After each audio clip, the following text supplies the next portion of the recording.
Kabala elminin mahiyyəti məqaləsində Balsulam izah edir ki, minilliklər ərzində kabalistlər öz ruhi hallarını ötürmək üçün müəyyən bir dildən istifadə ediblər və belə dillər 4 dənə olub.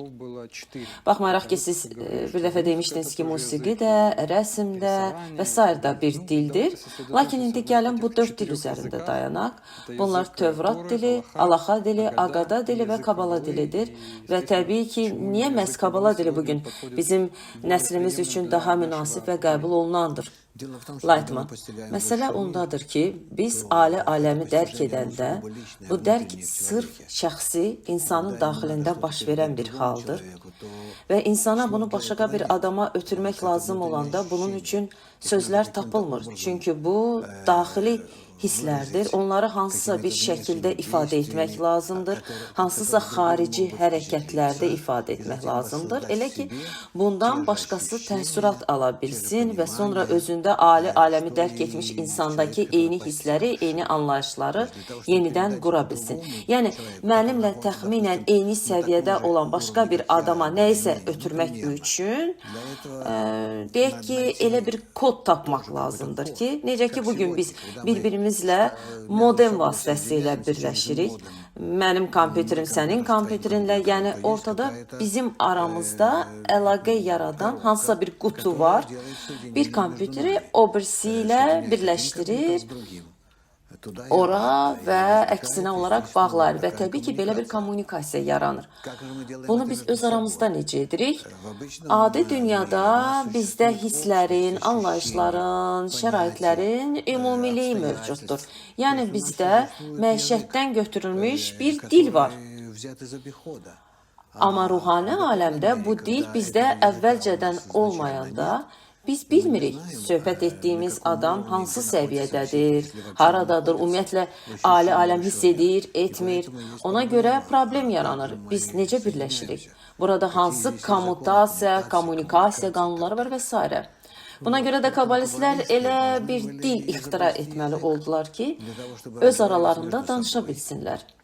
Elə ki, bir-birlərini başa düşsünlər, hər biri harada yerləşir, aləmdə dərk səviyyəsi nədir, o konkret nə hiss edir, nə qavrayır. Tamamilə mümkündür ki, mənim hiss etdiyimi başqaları hiss etmirlər, baxmayaraq ki, onlar da hansısa dərəcədə dərkə malikdir və ya ola bilər ki, bu yalnız onlara belə gəlir, ya da mənə. Yəni, burada çox böyük bir naməlumluq sahəsi var, hansı ki, biz bunu nəyinsə hesabına, necə isə çeşidləməliyik, ayırmalıyıq və onlarla necə isə işləməyə başlamalıyıq və yalnız burada ünsiyyət problemi yaranır. İlk növbədə hətta sırf xarici şəkildə, zahirən, mən bunu insanlara necə izah edəcəyim, hansı sözlərlə, hərflərlə, ifadələrlə, jestlərlə, bəlkə rəqslərdə, bəlkə rənglərlə, bəlkə hansısa səslərlə və s. Necə? Mən bunların hamısını necə çəkə bilərəm? Yəni, insandan insana məlumat ötürməyin bütün üsulları bunlar dünyəvidir. Mən ruhani bir şeyi necə ötürə bilərəm? Bütün bunların heç biri bizim dünyamızda yoxdur. Buna görə də kabalistlər ilk növbədə budaqlar dilini aşkar etdilər.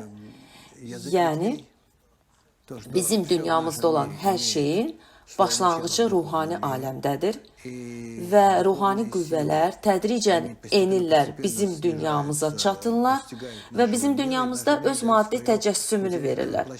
Hər hansı bir həcm, hər hansı bir forma, hər hansı bir səs, rəng ifadəsi və s. Axırda, istər kimyəvi, istər üzvü olsun, fərqi yoxdur. Bütün elementlər hamısı ruhani qüvvələrdən çıxır. Sinleviç. Yəni, onlar bizim dünyamızın obyektlərinə baxırdılar və bizim dünyamızın obyektlərini adları ilə ruhani halı adlandırırdılar. Lightman, bəli. Yəni, əgər mən stəkan deyirəmsə, deməli, mən aləmdəki stəkanı nəzərdə tuturam. Sinleviç. Yəni, hansısa ruhani klinika var. Lightman, bəli, bizim dünyamızda bu obyekti doğuran bir qüvvə var.